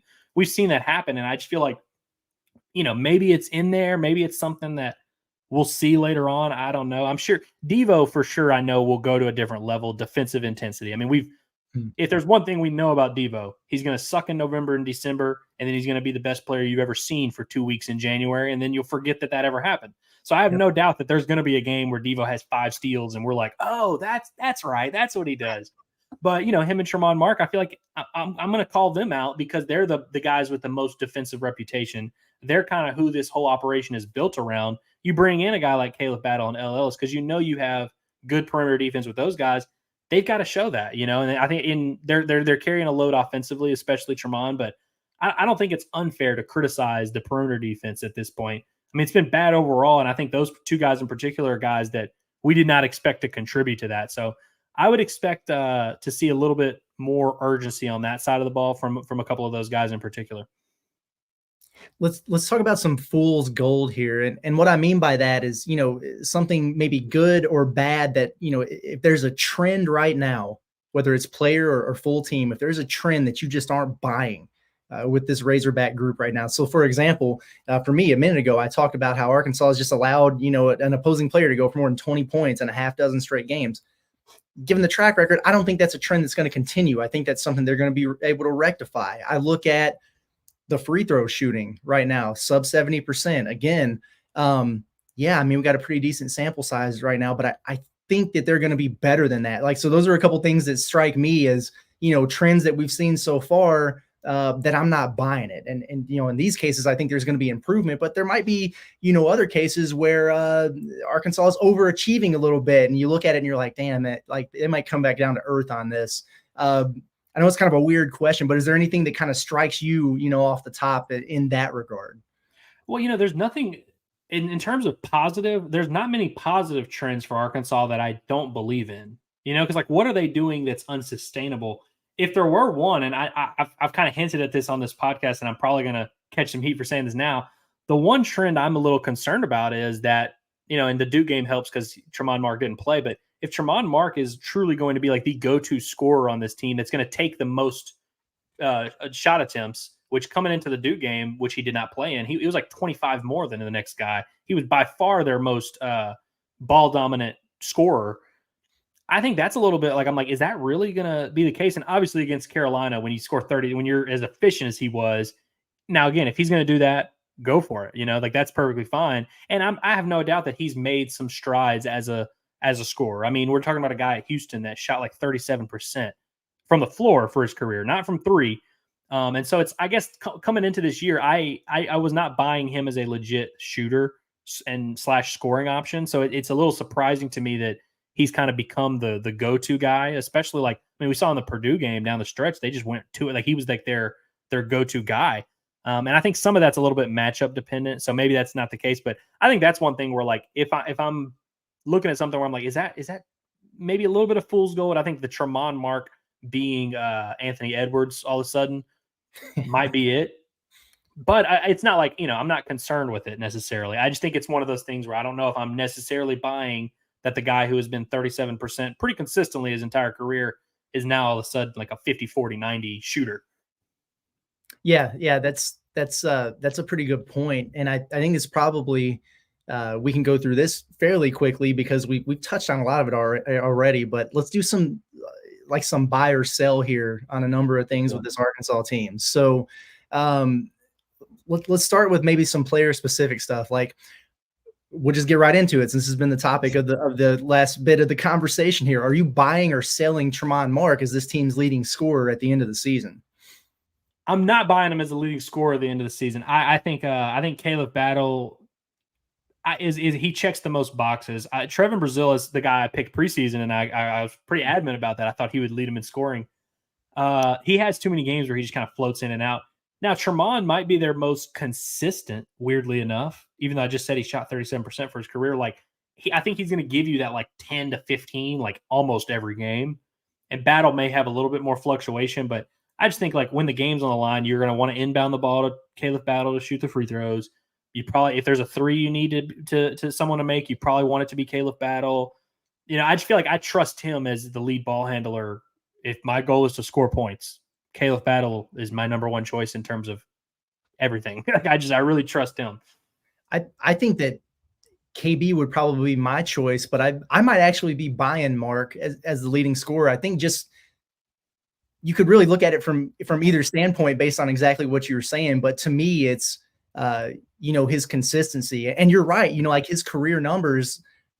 Has he really flipped that switch and turned the corner? So far he has, but I just feel like from a reliability standpoint, that Tremont Mark strikes me as a guy that will have fewer, to quote the player grade story, unexcused absences on a given night than you might see from a Battle or, Brazil. I think he'll play the most minutes. I think he'll be minutes per game. Yeah. Muss seems to like putting the ball in his hands in these, down the stretch situations. I'm sure if he played in that Duke game that it would have been him, out there in the stall ball ISO, coming off of those ball screens. So I'm going to buy that, but it's it's a soft buy for me because I love Caleb Battle too. And he's definitely the dude who, despite what we saw against North Carolina from Mark, he's the guy who can pop off at any point and give you 35. So I think it will definitely be between those two. Let's go to point guard. Are you buying or selling Ladarius Blocker as this team's point guard over Ellis by the end of the regular season? No, and the main reason I'm doing that is because Ladarius Blocker is not a point guard. Now, I don't want that to sound like I'm knocking Ladarius Blocker because I like a lot of what he's been doing, and like I said, he's ahead of schedule. Ladarius Blocker does not really dribble and set the offense and pat. He does a lot of productive things, but ball handling and distribution are just not on the list of things that he does at this stage in his career. So I think that if Ellis were to not play, if it really were going to be a thing where Blocker would start over him, I don't know who would be taking that ball handling load. There are guys, dudes like Devo Davis can handle the ball from time to time. Caleb Battle, Tremont Mark, whoever. But I think if you're not playing Ellis, then it becomes you really don't have. Ellis might not be a true traditional point guard by whatever metrics you want to go by, but he's a lot more closer to that than I would say Ladarius Blocker is at this stage in his career, which again, not a knock on Ladarius Blocker. He's a much better defender than Ellis. He's a better athlete. He's bigger. He brings a lot of things to the table. So if someone wanted to say he was going to be a better player, go for it. I'm not going to argue with you. As a point guard, using the term point guard makes me think, I don't think Ladarius Blocker at this stage of his career is a point guard in the traditional sense of dribbling and passing and things like that. Yeah. And it's interesting to me. I'm selling on that too for similar reasons. And it was one of the things that we heard, over the course of the preseason is he's a freshman, but he's got these true point guard instincts. Maybe there's some conservative nature to it right now. Maybe it's just, settling in and getting comfortable. The assist numbers aren't there to call yourself a point guard. And the turnovers have started to rack up a little bit here lately. He had been taking care of the ball pretty well, but skewed a little bit by those last 40 seconds or whatever. But yeah, point guard, that's the spot right. you're going to be in. But That I is think your list of responsibilities is dribbling up the court and getting across half court. That is one of them. That's the number one, I think. from an offensive standpoint, I think I've been most impressed with him. He had a couple nice middle drives against Duke, but when he was moved off the ball and he was in the corner and he started basket cutting on guys, battle, drove that one to the rim, and Blocker just waited. As soon as his man turned his head, boom, backdoored him, and he got that dunk. That's something that Arkansas has been really good at with guys, Aldis Toney obviously comes to mind as guys in the past who are just great basket cutters. It's always been a big part of the offense because Arkansas, they like to get their guards downhill to make plays. And right now they have more shooters than they have in the past. So that creates some kick out opportunities, whatever, but you have to have guys, willing to cut to the rim. He's not much of a 3-point shooting threat right now, but if he's timing that up and can get some easy baskets that way, I think it's good. And then also, maybe his best attribute is that he's so explosive, for a freshman, a smaller guard. And he was kind of killing them in Bahamas because he was crashing the glass so hard. Hey, you love to go get those offensive boards, but then you're getting beat down the floor. And transition defense is a tough spot for this team right now. Well, if you move him off the ball, that gives him a little bit more freedom to crash, and the guy like Ellis can get back on the defensive end of the floor. So, yeah, I think I'm selling that as well. And for another reason, just because I think Ellis is maybe a little bit underrated right now. He's going to figure. There's not a ton of people. There's really not a ton of point guards in the country I would take over Ellis, man. I mean, that's my cousin, so I have to support him. But that's right. I really like. I'm buying as much stock of his as I can. But I do want to add one thing on Blocker because I don't want it to sound like we're like ripping the kid who's been doing a lot of nice things for his team and overachieving. You mentioned the instincts, and I think on those plays like that backdoor cut yesterday, you do see some of those instincts. And I think one thing that Blocker does well is he has a pretty firm understanding, it seems at this point, of what he can and can't do. And you don't see him like overexerting himself or like doing too much. You could argue he's doing too little at times, but he's never going to be a guy that's like going to dribble it too many times until he dribbles into the floor. Like he doesn't do stupid stuff like that, which I really appreciate. I really do. But I think that speaks to like him knowing that he's not, he knows he's not a 3-point shooter. You don't see him taking threes all the time. He knows he's not a true like go-to ball handler. You don't see him dribbling the ball into the floor all the time. He usually is getting it up and getting it away from people as quickly as he can. I think if you wanted to talk yourself into him playing a lot, you start looking at Devo Davis is what you start doing. And you start saying, hey, can he do some of the things that Devo does in terms of his defensive intensity, his secondary ball handling and his stuff off the ball? He's not going to be able to replicate the 3-point shooting right now that Devo allegedly will at some point. It'll show up at some point. But I think that there's plenty of like there's a role there for Bladen because of what you said. Like they have the shooters. This is weirdly the one team where he can kind of fit into the background and just kind of do things off the ball. And we talked about the transition offense so much. If there's one dude who should help your transition offense, it would be Ladarius Blocker, just with his explosive ability. And I believe the best play he made was when he got, I believe it was a rebound, and he just went right to the opposing. I mean, he just went right to the cup. And that's something that we saw Devo do so often, where it was like, it just felt like he changed the tempo of the game. And so look, if Battle's able to do that, let's do that, change that tempo and be that guy. But I don't see it happening yet. I mean, we've seen him play a decent amount in the transition offense. It hasn't, completely turned around. So I feel like there's still a little bit of time for that to develop. But I honestly, I'm bullish on a lot of Arkansas's guards, including Devo. I think that Devo is going to have better days. So it's like, in terms of just what Arkansas has in the backcourt, I'm as high as I could be on this team, and that's why I think Ladarius Blocker. I'm selling on his stock a little bit, just because I'm like they're not going to rely on him as much as some may seem to think. Yeah, I mean, like right now in the present, and this might piss a lot of people off, but if I was looking for minutes for Ladarius Blocker, they would probably come from Devo right now. 100%. With the full understanding that, like you said, Devo now versus Devo at the end of the year is going to be two completely different things. So, take what I'm saying with a grain of salt. I'm talking right now in the moment, maybe not big picture. Chandler Lawson, are we buying or selling him as the long-term answer for this team at center this season? This is the first time I've said this, but I am buying it. I've held off as long as I could. I wanted to see, I was in wait and see mode for a long time. I've waited and I've seen, Curtis. He might not be a star, but he's the best big man on the team. He's giving them the most production per minute, per game, per whatever. he just impacts the game in a lot of different ways. And he's been to say he's been a pleasant surprise would be the biggest understatement of the year. I mean, he's been awesome. And look, is he going to be this awesome forever? I don't know. But like I said, until now, I think he's really the only big man giving them anything consistently. So I have to buy it.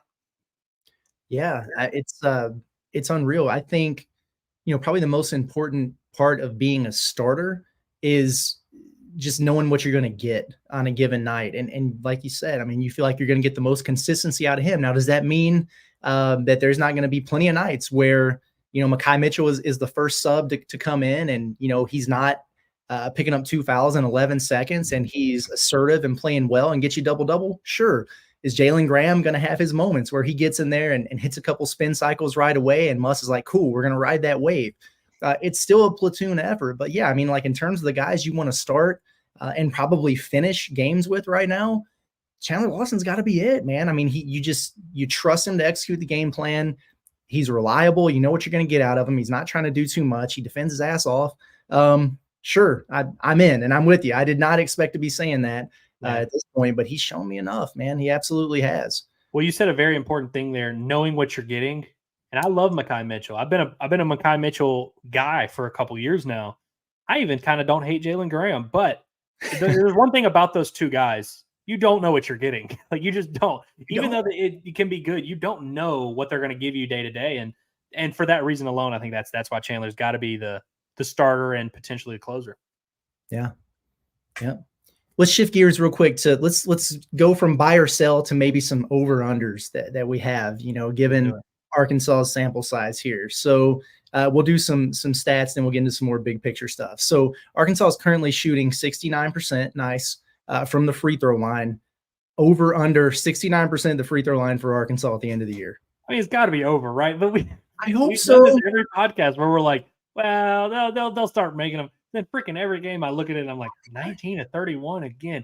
No. And it's weird. They have a weird thing where like Battle draws a good bit of free throw attempts, but he's really the only guard that gets to the line with any consistency, So it's like there's so many games this year where it's like Mekhi has 5 attempts, Graham has 4 attempts, and Lawson has 3. And it's like, why are our big men having like why are their big men like having like 10, 11 free throw attempts a game and they go 5 of 11? That kind of skews that rating. Mm-hmm. So I don't know. So it's like a part of why I'm saying over is I'm counting on these big men to not draw fouls when the games start mattering. But I don't know. I don't buy it as an issue at all. Just because I'm like, when the game's on the line and Arkansas needs to make free throws, they're not going to inbound the ball to Jalen Graham. They're going to inbound it to Caleb Battle, who, to be fair, did miss like 2 in the final 2 minutes or whatever. But I feel like those, we mentioned the law of averages. They've got to go up with the free throws. I mean, geez. Yeah, if that's not an over by the end of the season, I'm going to be really surprised and disappointed. Let's see. Arkansas they're shooting 34% from 3 right now. They've been hot for some games. They were really cold in the Bahamas. What do we think? Over, under that mark by the end of the year? I'm going to go over, but like slightly over. I don't think I think they're going to be right in that mid 30s range, like 35.4, 30, maybe 36. Like, I think they're going to be in that 35, but just maybe slightly over. Just because I feel like, all in all, I feel like we've got a decent sample size. We've seen about what this team is, a 3-point shooting team. I just feel like maybe just slightly over. Yeah, they strike me as a team that's gone from being horrific as a 3-point shooting team to one that's above average. So that's about right, Well, honestly, if the fact that they're just taking more really is nice. That's all I really wanted. I don't even care if you make them, just take them. Because if you take them, they got to guard them. But man, it was crazy last year how they'd be like 2 for 11. It's like, how'd you play 40 minutes of basketball in the year 2023? I only took 11 threes, but I mean, how many? I think they'll be slightly better. How many games would you look at this Arkansas team last year and be like, it feels like they should be up by 8 or 10 points. Like, why is this game tied? Well, it's because you look at it, another team might not even be shooting that well, but they've hit 6 threes and you've hit 2. And that stuff, I mean, it's math, it adds up by the end of the game. So I'm with you. I think the volume is even more important than the percentage. And that's been better for them so far this year. Okay. This one's interesting. So the net rankings debut on Monday. I can't wait to piss and moan about those every show. For reference, Last year, the Hogs were 7-1. They were coming off of Maui, and they came in at number 25 in the net rankings. The year before, they were 8-0. They had only played Kansas State and Cincinnati in that Hall of Fame Classic. They came in at number 44. Okay. Like the strength of schedule was so bad, right? Right. And so now you have a situation where the strength of schedule is probably as good as it's ever been. But they've got probably a quad 3 loss to UNC Greensboro, but a nice win over Duke, had some neutral site opportunities there. Okay. So right now, Arkansas is 45 at KenPom, 45 at Torvik. They're 50th at BPI. I'm going to set the over-under for Arkansas at 47.5 for debuting in the net rankings on Monday. Over meaning higher or better than under, yeah. I'm going to go slightly on. I think they'll be like 42, 43. Yeah. Because one thing we know about the net, they love when you do not play a game in your home arena.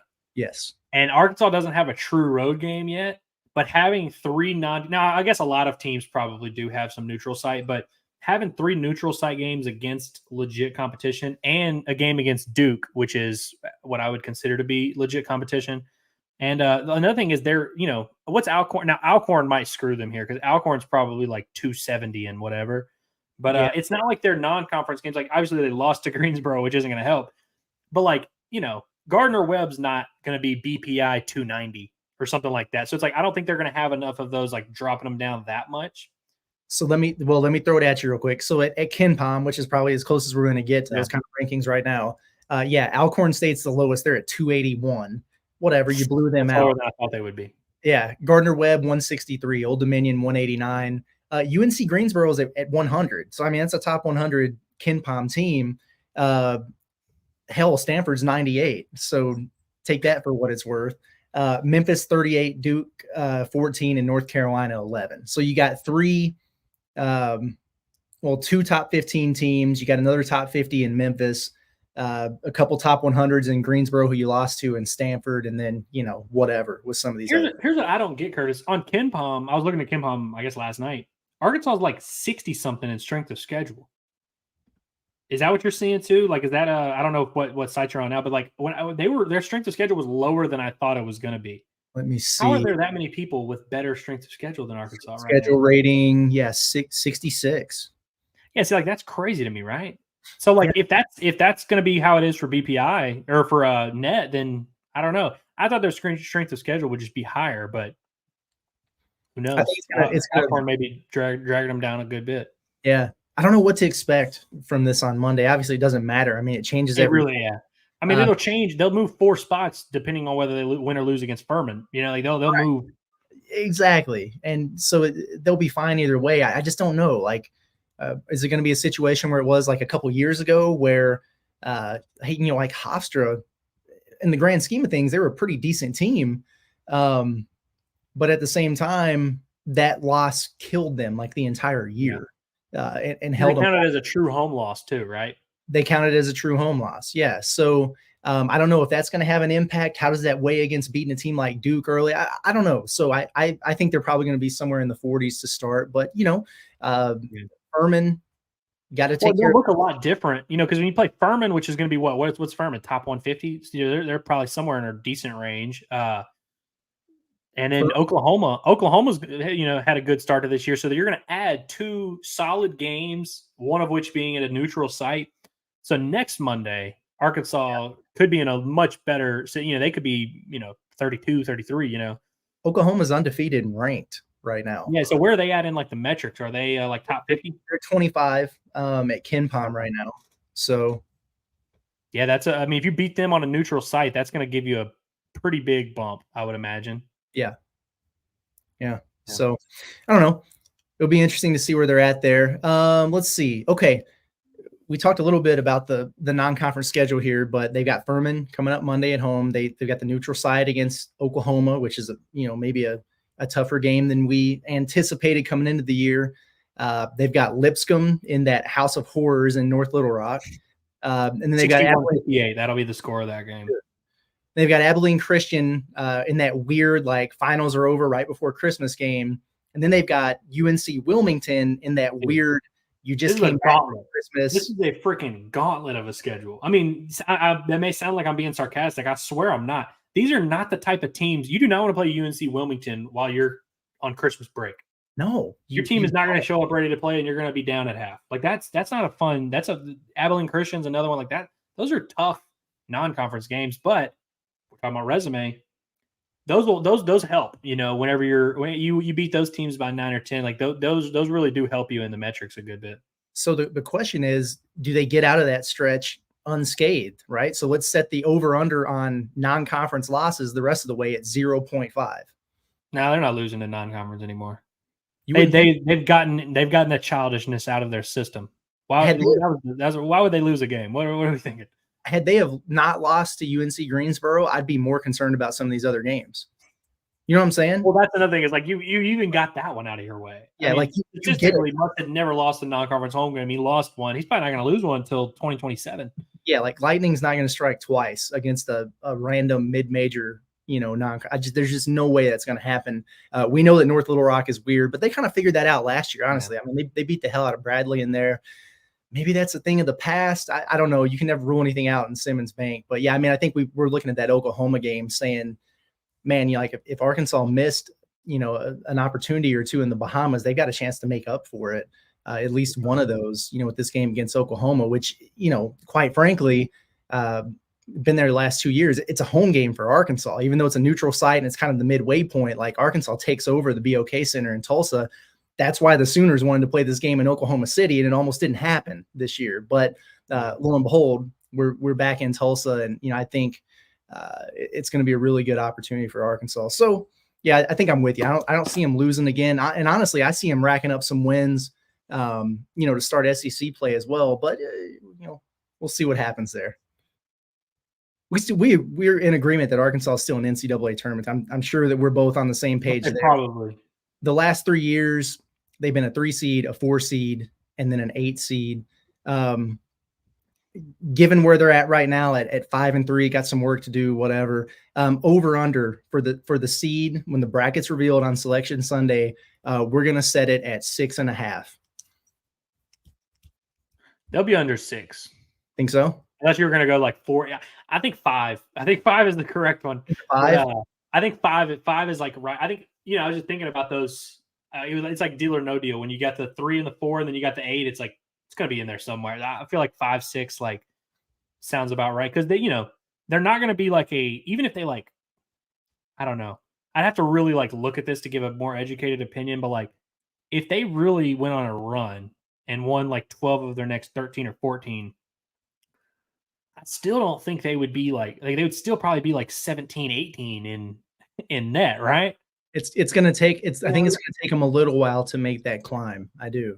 Yeah, but who knows? I mean, you know, if you just don't lose any more home games, including conference, and then I don't know, dude. I could see it being like, I could see them creeping up there pretty high just because there's so much that's going to change. You know, like the metrics we're looking at, so many teams have games scheduled against bad teams that they're going to have to play. Like Arkansas's remaining schedule is still, I mean, they've played a tough schedule at this point, but their remaining non-conference schedule is going to help them, oddly enough. So it's like they're going to end up being closer to that good BPI range than we think. But I think 5, 6 is probably more the accurate range. Yeah, I think it all comes down to like, have you already hit that downswing that you have every year? You know, my whole thought in the Bahamas is like, okay, if they're going to do this now, then maybe that means they're going to figure it out earlier.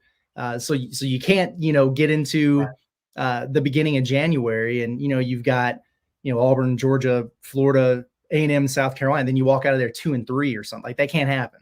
So they've got to move on from all that. So I don't know, we'll see. But I think I'm with you that when it's all said and done, especially with the number of, you know, thinking about the analytics, like the quad 1 opportunities they're going to have in league play, I think that they're going to be a 6 seed or higher when it's all said or done. Let's do some comments. You ready to get into some comments? Let's get into the comments, man. I mean, it's only been an hour and 25 minutes. Might as well. Honcho Razorback, best show on YouTube. William Richards says the Muss Bus is loaded and really moving. Go Hogs! It's low. It's moving all right. Up, down. side to side, peaks and valleys. I mean, there's never a dull moment, along this ride, but hopefully people understand that at this point. Like there's never a dull moment with Eric Musselman and his basketball teams, but what you can pretty much count on is that you're going to be reaching one of those peaks when it's all said and done. Hopefully that's the case with this group this year. Yeah. There you go. I felt like our comment section wasn't as popping today. It's a Friday, It's kind of a weird day. Kind of a weird day. We got Roderick McCullum. He says, can't wait until Jalen G is fully healthy and getting more burn. Yeah, that's what, dude, like the last thing that you want to hear. Well, there are two things, I think, with big men when it comes to injury. It's foot problems and back problems. Seem like the ones that can really tough, dude. Backs suck. And for him to have been dealing with this since the preseason, and he's been in and out, like hopefully he's on the other side of it at this point. I don't know, I don't know if that's the case or not, but it was good to see him back out there. When they came back from the Bahamas, it was a situation where we asked Eric Musselman, like, hey, any update on Jalen Graham? And he was very quick to be like, nah, I don't have anything. So that was a little bit worrisome, but to see him get back out there and get on the floor, even for just a few minutes, it's a positive sign. So hopefully he can, maybe get a little bit more burn here moving forward. I was stunned when he went to the scorer's table. I really didn't think he was even available or an option, especially if they didn't even take him to the Atlantis. But yeah, good to see. I'm excited to get JG back in the mix. I mean, like I said, we don't know what we expect from him or Makai, but I think that's kind of, if they're going to be coming off the bench, it's kind of fun. Yeah, I think so too. It's kind of like a wild card, like we say, you don't know what the hell you're going to get out of them. But if you get their best, then it's definitely a positive thing for Arkansas. Arkansas Greg, I'm pretty sure he was talking about Ellis here, but he said, I think it was just the law of averages. He had to eventually get out of his rut. He definitely did. He was definitely in one. So. We talked about the 3-point shooting earlier, and we talked about like what's sustainable and what's not. Weirdly enough, when you look at this team, there's been so many games where like Ellis and Devo haven't really given them the 3-point production. And I'm like, both of those guys are guys that could hit 3 or 4 in a game, in any given game. So I think as a shooter, Ellis definitely has some law of averages working in his favor. And I think Devo's same thing. So it is kind of weird. Like I think from a shooting standpoint, there's still a lot to unlock for this team. I'd say what they've done is actually super sustainable. Yeah, I think I'm with you on that. BC said, I said this on HawgSports, but one of the biggest changes I noticed were their attitudes. Didn't do anything stupid and just played the game. Yeah, I agree. They were locked in last night, man. Yeah, it was awesome. And that has been a problem. It was like the pointless technical fouls for, taunting your opponent or whatever, mouthing off or whatever. You can't have those. And when you got 3 of them, and it cost you 5 free throws and a 5-point loss against Memphis, like maybe that's the wake-up call that this group needed, for Muss, who I actually listen, like he's going to be nuts, but he's been doing this for years. Like he knows, how to find a balance there, and he knows when he's pushing the ledge. Players don't know that. And so for him to finally like outright acknowledge it and be like, yeah, no, it's a problem. It cost us the game. That might've been all this group needed to hear to kind of cut out some of that crap, because it was becoming noticeable and a problem for him for sure. Well, Muss secretly loves it when his team has to like be forced to look in the mirror a little bit. Cause I mean, Curtis, as an esteemed coach yourself, like 80% of your job as a coach at any level, at any sport, is to convince your team that they suck. Convince them that they need to like keep the carrot in front of them. And so I think Muss secretly was like kind of excited that they faced some adversity here early, just to kind of keep them on edge. And yeah, I agree. I mean, from their vibes in the Bahamas in terms of what they were doing, so disconnected, and so the vibes were very different. They looked like a team on a mission against Duke, man. Like from the shoot around to post game, you could tell, and Muss said it himself, like they thought they were going to win. There definitely was like a switch that was flipped for sure. Yeah. Yep. Zach Van says, there's not another coach I'd pick to prepare for a one-off game with time to scout than Muss. I think he goes into the season with a good overarching plan. He gets teams prepared for games, but also makes good in-game adjustments. We talked about it a lot, so I don't have a ton to add to that, but you're 100% right. And like the stat we mentioned earlier, he's 28-5 with 4 or more days between games to get his teams prepared. Part of the process and the evolution for these teams, I think part of why you see them, struggle some early in the year and then figure it out late in the year, aside from just the natural evolution of a basketball team, is the attention to detail they pay to game planning and scouting and preparation. That's all great if you can absorb it all. And sometimes it takes a little bit of time for, I think, guys to get on the same page and really be able to take in all that information and then go out and execute it. Because we got to, in the Bahamas, got to go sit in on their day before game practice to get ready for Stanford. I can tell you firsthand, it was freaking nuts. Like, those guys see everything, they hear everything. Like, there's no stone left unturned. They've got, poster boards with pictures of every player's face on it, with all of his stats, every single tendency, strengths, weaknesses. It's on every seat on the bench. Then across the scorers table, they have more poster boards that are every set play that they run, what their counter actions are, what a particular player is going to do, why they're running this. And then during practice, Muss is stopping these dudes randomly during drills and quizzing them. Like, he was quizzing them on Stanford's big man. Like, if they're in this action and he sets the ball screen, he rolls, like, what happens next? What's he going to do? Which side's he turn into? It's nuts, the level of detail they go into. They were pulling up my articles during practice and reading them off as like motivation, because we just interviewed the Stanford players. Like, these dudes prepare at a level that is insane. I could see it being overwhelming for people who are new to the program until they get used to it, and then it becomes a real asset and a real weapon for them.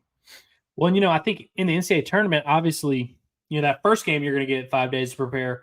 Their quick turnaround, you get 2 days. That may seem like something that will be a disadvantage for Arkansas since they put so much in, but you know this as well as anyone. Like, the stuff that they do, even on the fly, like, they weren't able to prepare in those Atlantis games because it's just back to back to back. You don't have time to do anything, but you give Musselman 36 hours for a game, he's going to make the most of those 36 hours. Like, they're going to figure out something.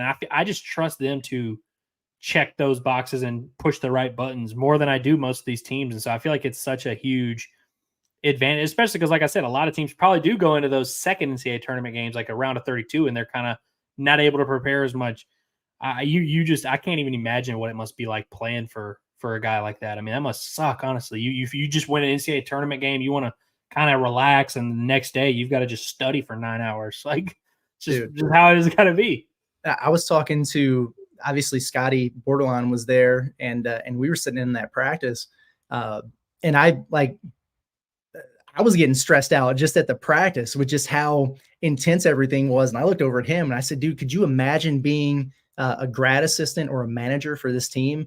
Because there's just like there's no wasted time, no wasted seconds at all. And then all of a sudden, like, they're done with one drill and it's on to the next. And Muss is just barking out orders like, I need a GA here, I need one there, I need one here. This is what we're doing. Let's go, ready, break. And then they're in it. And all those guys are in sync, man. But I was sitting there watching it. My head was spinning. I'm like, dude, I would not sleep at all if I was on that staff. It's nuts. Adam Bailey, this is an interesting one. He said TB's motor is ran off ego versus pure talent. Thus far, he has to mature despite his hunger to be that guy. He was one who I think, some of those early challenges that Muss was sending out in terms of, hey, we need this group to be tougher. We need them to be more physical. Brazil was probably one of the guys that he was talking to there. I like a guy who plays with swagger. But I don't like a guy who goes overboard and starts to become a detriment to the team. I thought that we started to see some of that in the Bahamas. Like, he kicked the dude and got the technical foul. Like, that was pointless. Why did you do that? He's already been ejected from one game. He got another tech for what do you do? Like the 3 goggles or whatever. So they started to pile up on him. The last couple games, it seems like he's chilled out on that. And he's definitely was more assertive in terms of letting his game do the talking against Duke. What do you think about that? Like, what's the right balance there for him? So it's interesting. I believe this comment came when we were talking about leading scorers and stuff like that. From a perspective of like Trevin needing to have that toughness, whether it's rebounding, defensively, or just not doing stupid stuff during the game, I agree 100%.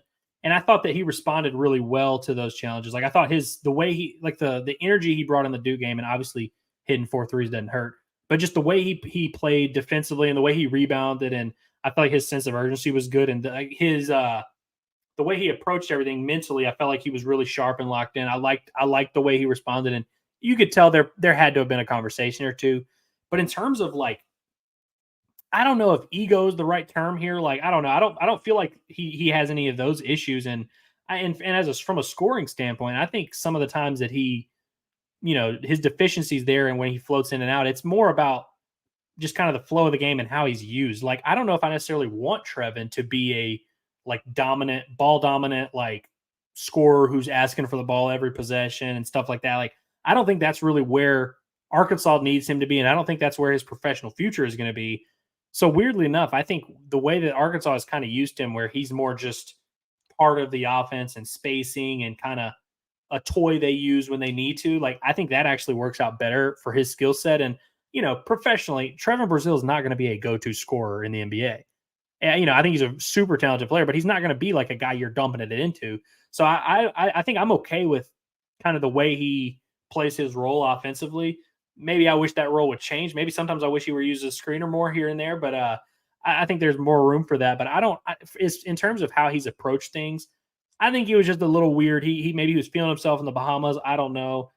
We see that happen every now and then. These tournaments, just people, there's always some guy like Anthony Black for some reason just became the most confident player of all time in Maui last year. Like, it's just sometimes it's just when you're on these trips, weird things happen. But I'm not too worried about Trevor Brazil on or off the court or like mentally. I think he's a pro, and I think we're going to continue to see him look like a pro from here on out.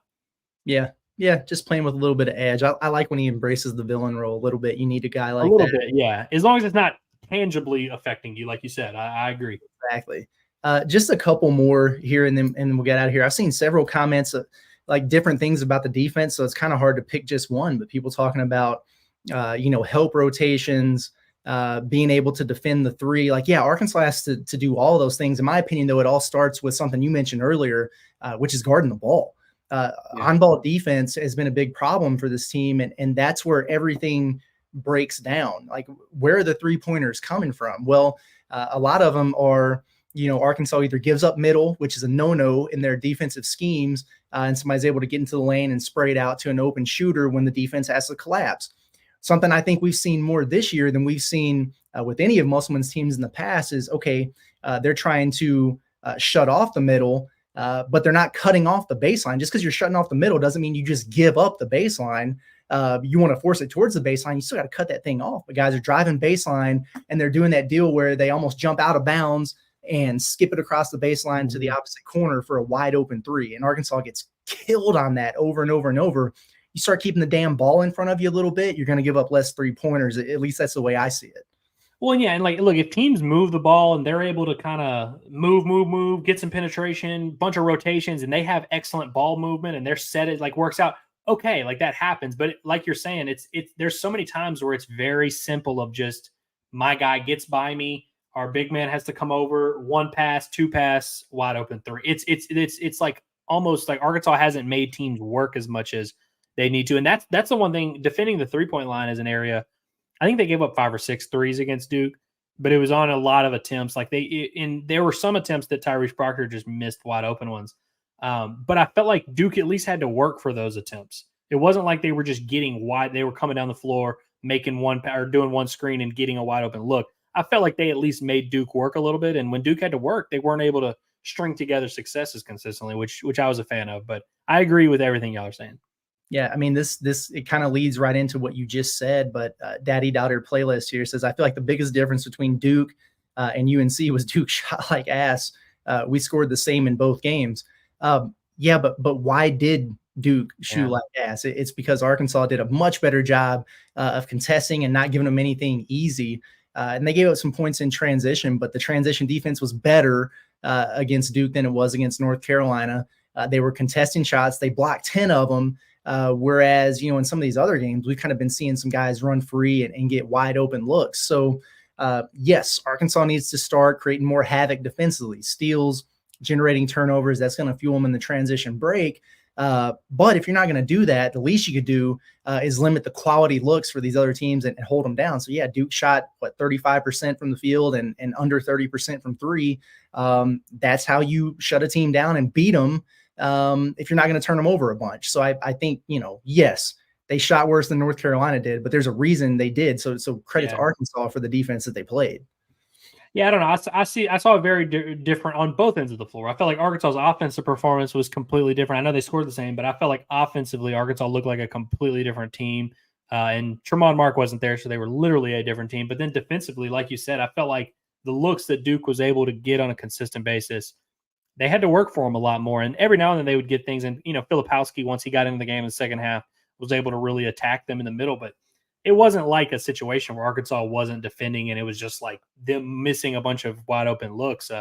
Other than a few Proctor threes that he missed by 7 feet each, there really weren't that many open looks that I felt like Duke was squandering. I felt like, if anything, they had to work for every basket they got. Agreed. Okay, last one here, and I probably should have talked about this a little bit earlier, but Hoggy Styles says, what's the latest on T Mark? I got in late. Yeah, I mean, he wasn't able to play, in this game against Duke. I think the good news is that, even with the follow-ups and, seeing the spine specialist and all that, his back seems to be doing a lot better. Now, what happens if you took a look at that fall, it probably comes as no surprise that now he's having some tightness, some discomfort in the hip and the groin area.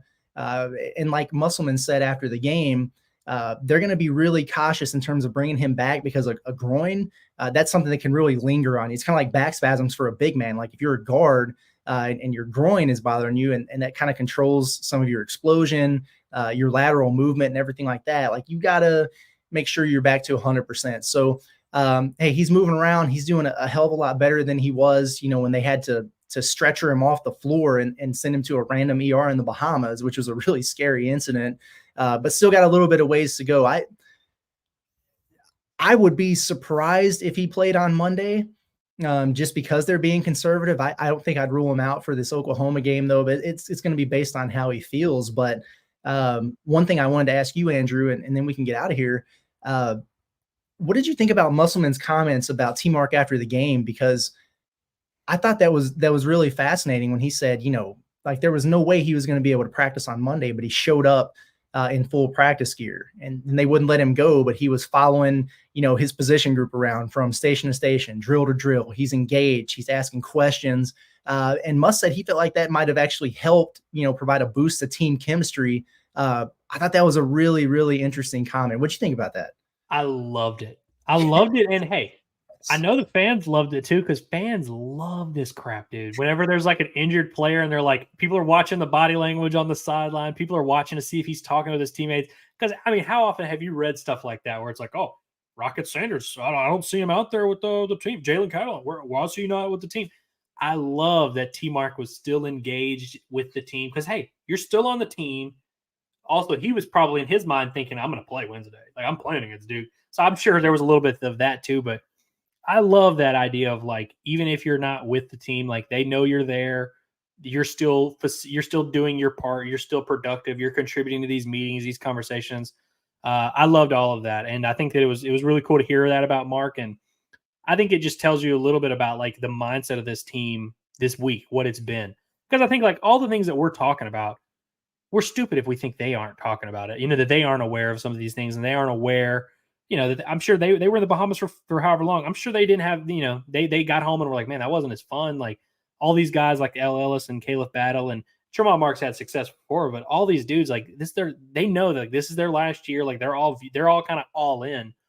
And so I loved hearing those comments. And I thought it was also interesting because we can never get Muss to comment on anything injury related. And then all of a sudden now he's just telling us the most detailed stuff you could possibly imagine. And everything Tremont's doing leading up to the game. But I love that stuff. And I'm sure a lot of fans appreciated it.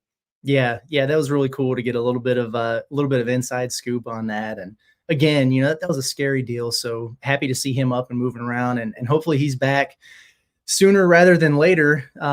We'll be back sooner rather than later. Arkansas plays on Monday against Furman. I'm sure we're going to hop on here and talk about that and get prepped for this Oklahoma game. Now that football season for the Razorbacks at least is over, I think we're going to start trying to do this maybe a couple times a week, at least, where it fits in. So we're excited about that, but I gotta be honest with you. Like, this is kind of weird. We're getting ready to go into a weekend here where we don't have a football game to cover. We don't have a basketball.